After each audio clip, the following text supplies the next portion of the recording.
amabhizinisi amancane embonini yamaphaki ezilwane, izilwane zasendle nokulondolozwa kwemvelo angasebenzisa isibonelelo sentela socwaningo nokuthuthukiswa saseNingizimu Afrika ukubuyisela izindleko zamaphrojekthi amasha njengokuklama indawo yokuhlala, ukulondolozwa kwezinhlobo zezilwane noma intuthwane.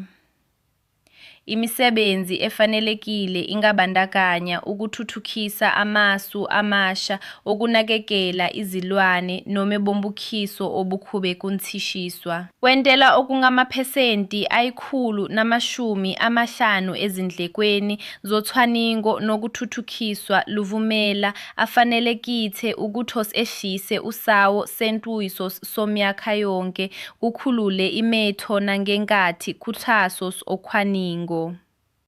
Lesi sikhuthazo sisiza ukudambisa izindleko, sivumele amathasakala ukuthethathele engeziwe kuthoningo nokuthuthukiswa ebalungaphandle kokudele ukukhula kokusebenza. Ukubonisana nochwepheshe bentela ungaqinisekisa inzuzo enkulu. Ukuze uthole ulwazi olwengeziwe thintana nomeleli wangakini wakwaSwanson Reed.